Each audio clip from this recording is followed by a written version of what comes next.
جی دغه لامداب زما یو سوال و چې د نورستان صوبه کوم د افغانستان دا اوس یو صوبه ده ولایت دی جی. دا څنګه په وجود کې رااله دا د چترال علاقه وه د صدو راسي او میترې چترال به د دې نگراني کوله خپل نمایندګان به ورته لیږل دلته نه به ټکس کلیکټ کوو دغې علاقې ته وړاندې انګریز تللی میکنایر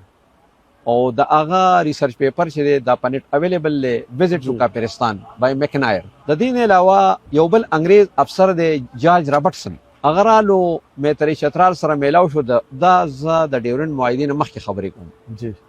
رالو او میترې چترال ته وی چې مال اجازت راکا زه ارنوای یا بشګال ویلی ته ځم نو د چترال میتر امیر الملک امان الملک ورته اجازه شته لاړ شه نو دې چې هلته لاړو چې دا خو ډېر تاریخي ځای دی نو دا خو د 15 شپږو ورځو د 10 ورځو کار نه دی یو 300 ورځې پس واپس رالو او دا فیصله وکړه چې زه به بل کال راځم پوره تیاری سره نو نیکسټ ایئر چې دی کله رالو بیا د امان الملک سره میلاو شو چې یاره ته ماته اجازت راکړه زه ارنوای ویلي ته ځم نو میترې چترال اجازت نه ورکوم بای که تا څوک مړ کړي تا ته څوک نقصان درکړي نو دی به څوک ذمه داري چې هغه بار بار وی ززم جارج رابرټسن چې کله بار بار دا وی او د ګلګت پولیټیکل ایجنټ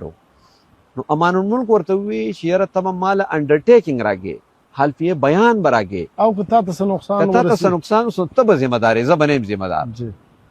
نو د جارج رابرټسن هغه له لیکل ورکړه چې که ماته څه نقصان وشو نو زه به ذمه وار یم او دا ټول واقعیات جارج رابرټسن یو کتاب لیکلی د کافر اف هندوکش په کې موجود دی تاسو په نټ باندې کتلی شئ د انګریز د دې باوجود چې په ډیورنډ اګریمنټ کې دا لیکلي شوي دي چې دا علاقه بر چترال سره وي دا ریسرچ پې شوی دی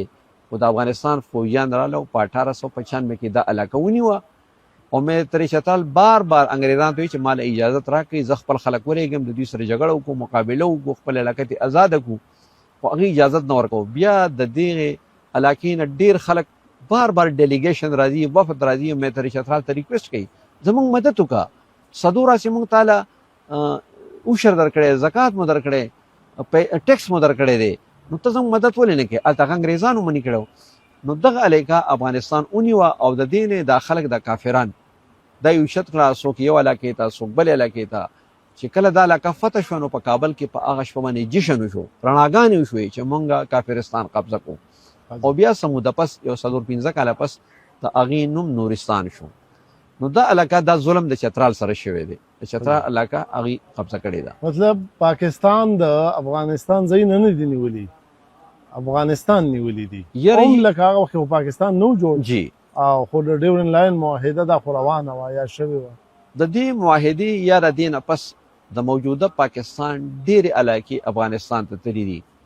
لکه بیرمال دی داسې چې کوم دی نو د نورستان چې ما تاسو ته ذکر وکړو د باجوړ علاقه د شورټون ورته وایي د مومندو مروره د مومندو مروره ده دا علاقې دي هغوی ته تللي دي بارډر ډېر زیات را دی خوا شوی دی نو خو دې دپاره پکار ده چې موږ د ډیورنډ معاهدې نه مخکې کوم د انګریزانو ریکارډ دی د هله به موږ ته پته لګي که موږ د 1947 نه پس ریکارډ ورو اکې دا نشته دا د 1895 1892 1893 95 دغې فایلونو کې دا ریکارډ شته